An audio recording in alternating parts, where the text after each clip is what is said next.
Hello, Jim12s here again, and it's the 9th of March 2023, and I'm here in my local woods north east of Cherrybrook on the Great North Walk. Anyway, today I'm actually holding my camera and standing up as I'm talking to you, and I also want to give you a bit of a tour of this spot of the woods, so as I go through this video maybe you'll get a better idea of the environment that I'm in, which is quite stunning. So today's video is entitled I Don't Believe in V's. Now, I've not talked about this very often. Last year I did a video entitled 10 questions about the V's, but most people, and I confess to say I know nobody personally who would share my belief, as in my unbelief. I find that quite challenging. It's certainly pushed me to research and think through what I'm going to share today. Anyway, let's go. So my point number one, back 2 years ago in July 21, I started reading a book called Virus Mania, and it was published by a series of doctors, medical doctors, and they were going through various viruses that have plagued the earth in the last 50-60 years or more, I'm not sure, I can't remember. A very detailed book, and I highly commend it to you. It was recommended to me by a medical doctor from New Zealand called Dr. Sam Bailey, and she used to be a general practitioner in New Zealand until she was struck off for her views on this coronavirus epidemic. Anyway, so I did a lot of research based on what Dr. Sam was bringing to my attention, and particularly that very big book. I remember reading it in the early days of my retirement. Number two. Now, I understand, I have a science degree, so I understand, and I did biology and botany at university. I do understand the principles that are involved here, and I know that the vast majority of the population haven't got that background, so they take pictures of V's on the screen and in books, and they have no reason to doubt their veracity. The thing I want to draw your attention to is, for a V to be a contagious organism, I believe it needs to be able to replicate, as in cell division.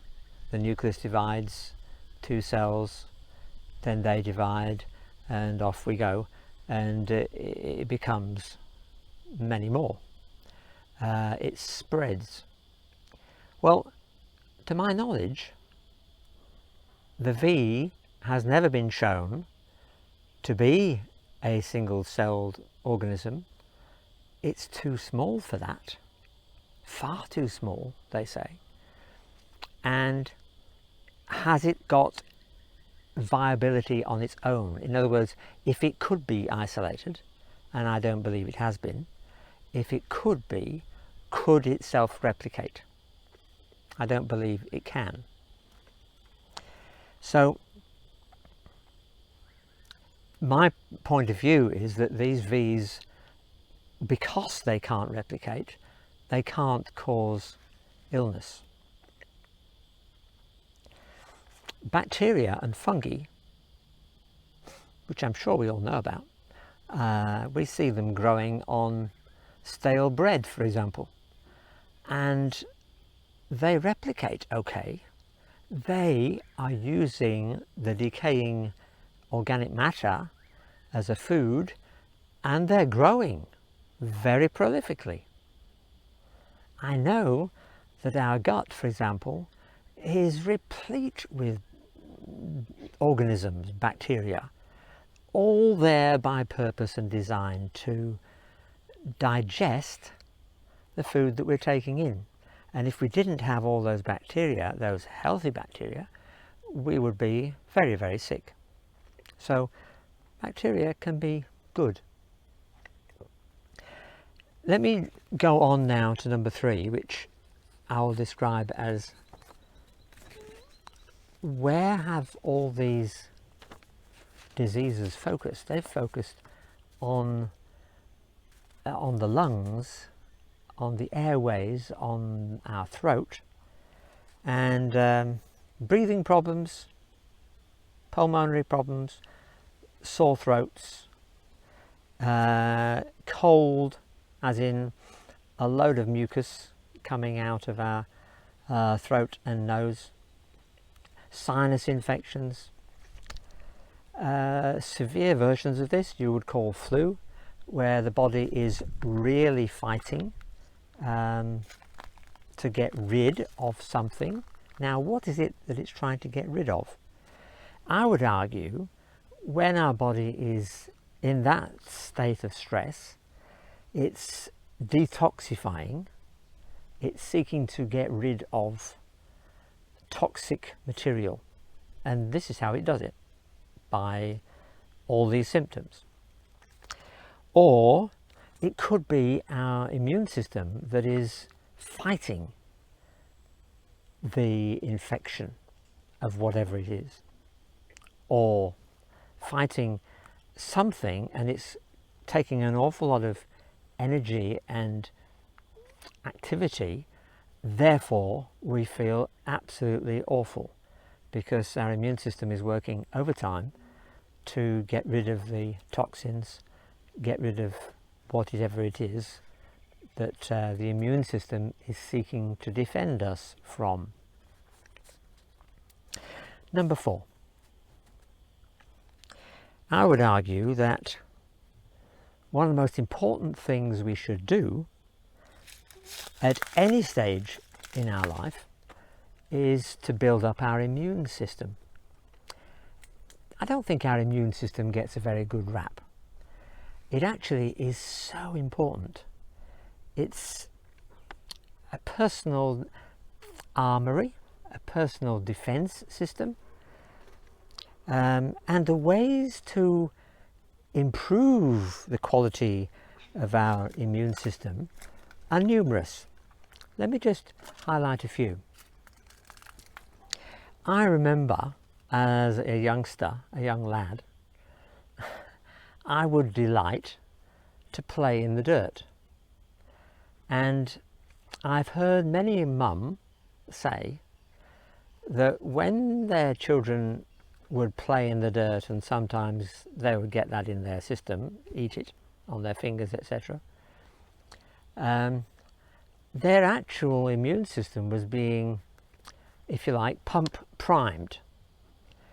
And in today's society, where children are cocooned and kept from being out in nature, and every surface is meticulously wiped with antibacterial wipes, it's as if the mum is saying, whatever we do, we mustn't let any bacteria get anywhere near our babies.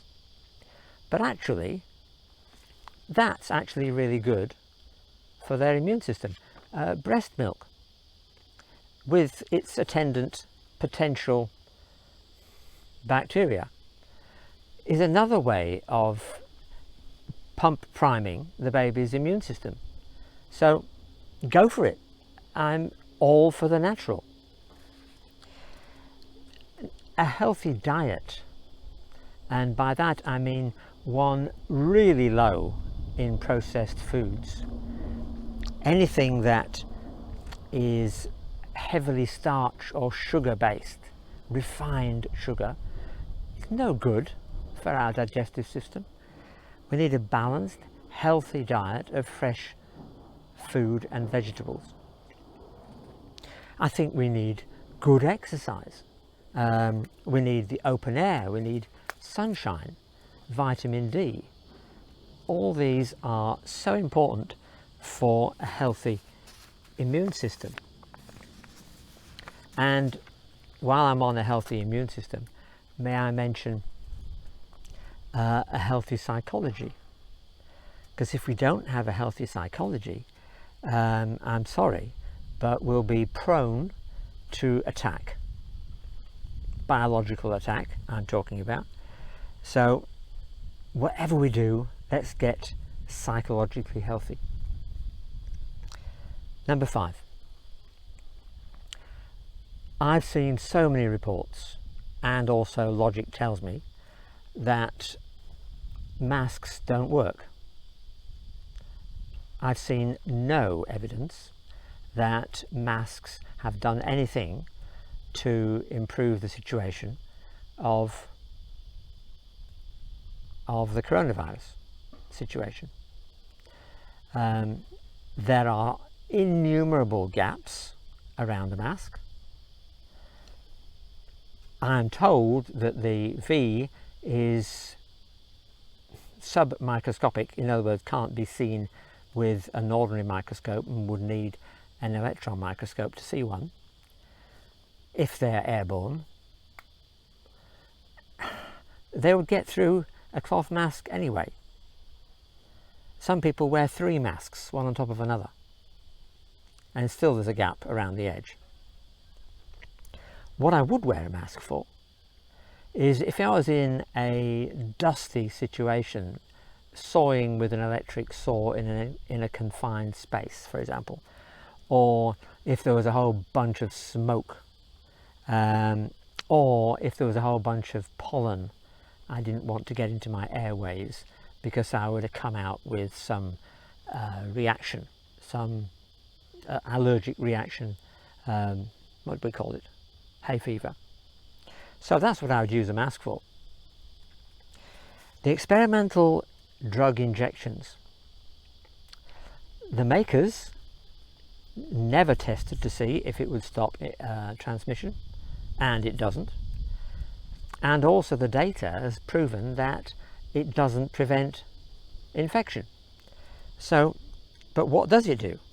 It has major adverse reactions or death, and it suppresses the immune system. So you're saying, why am I talking about that when I'm arguing that I don't believe in V's? Because if I don't believe in V's, I don't need an experimental drug injection, do I? And finally, if V's don't exist, that actually changes everything. It changes the whole narrative that we've all been listening to for the last 3 years.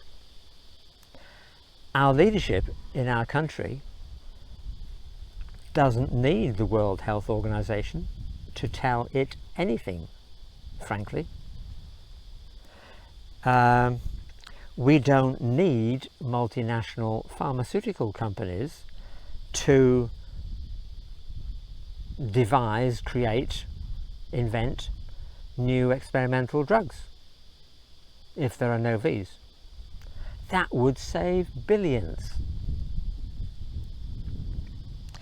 We don't need our government to interfere and get involved in our health.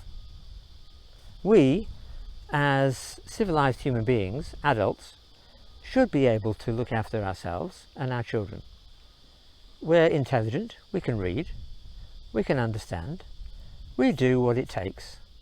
And coming back to that book I mentioned right at the start, Virus Mania, the big message from that is that although the big pharmaceutical companies claimed that their injections brought world health up and eradicated various diseases, the data shows that it was actually because of the technological supply of fresh water and sanitation and better diet. That's what brought about the improvement in people's health. It was nothing to do with a V. Bye for now.